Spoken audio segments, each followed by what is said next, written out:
Okay, I got an 880.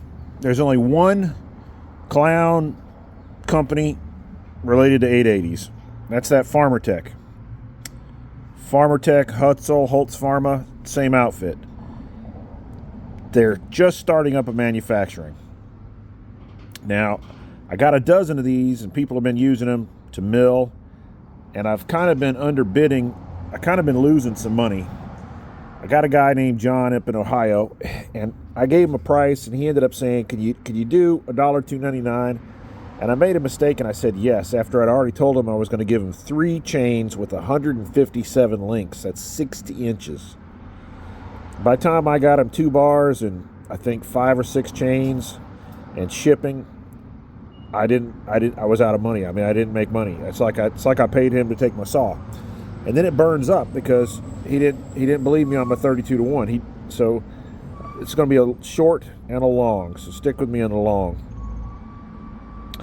So he said it burned up, and he had an Amish man pull it apart.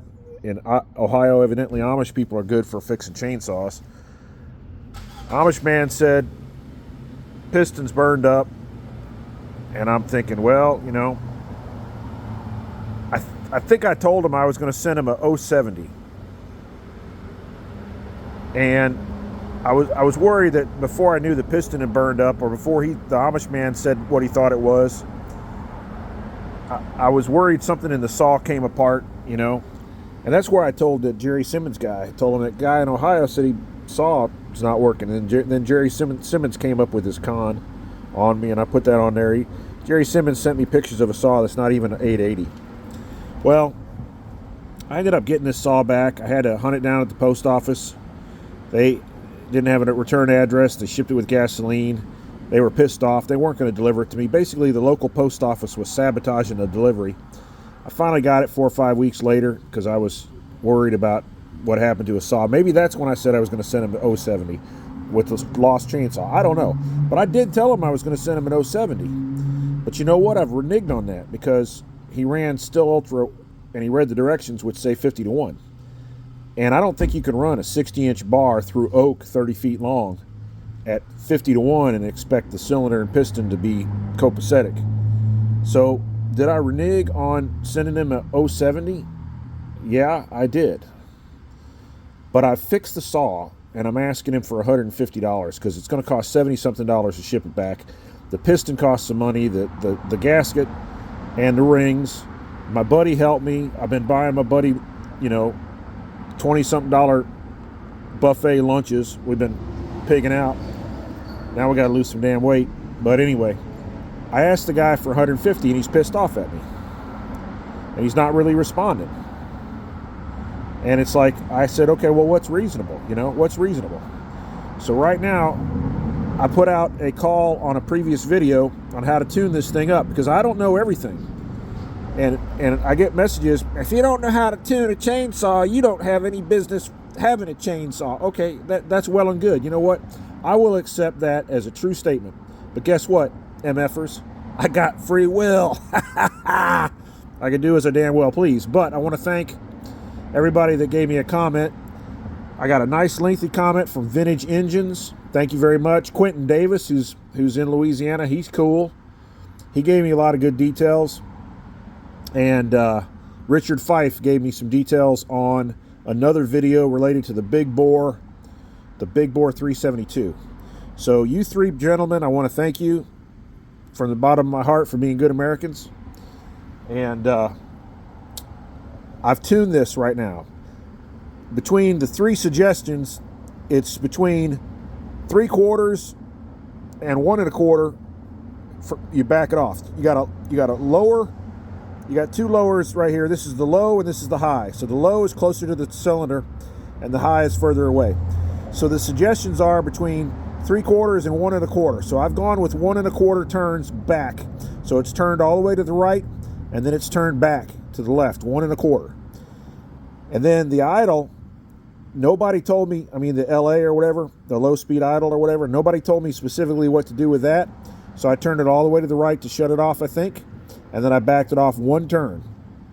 So basically the comments are coming in adjust the low speed idle until it'll idle or till it goes, and then then work on the low, and then work on the high. But now, look, I'm supposed to have a bar and chain on it, but I'm telling you folks, I'm not going to put a bar and chain on it while I'm doing a preliminary tuning. I just want to get it to idle.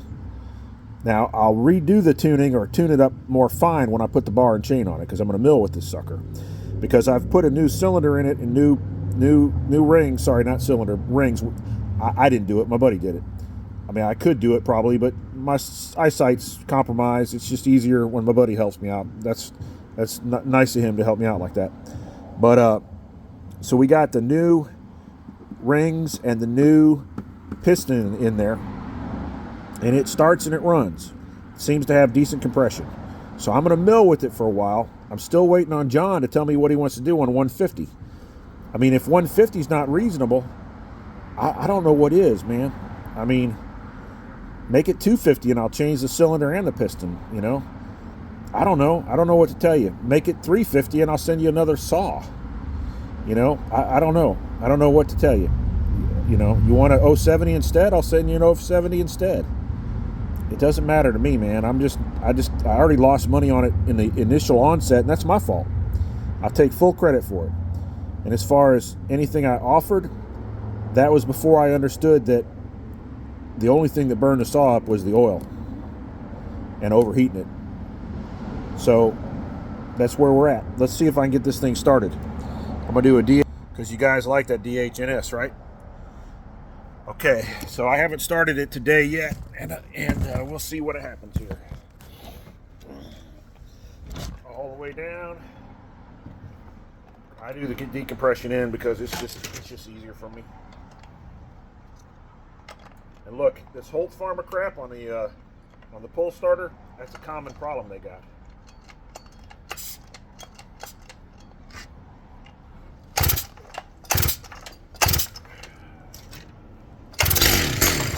I like that.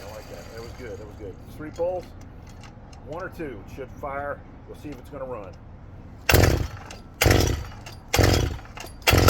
Ouch. Holy shit. Oh, that sumbitch. Oh, that's that decompression. That bounced that damn thing out of there. Smacked my chest.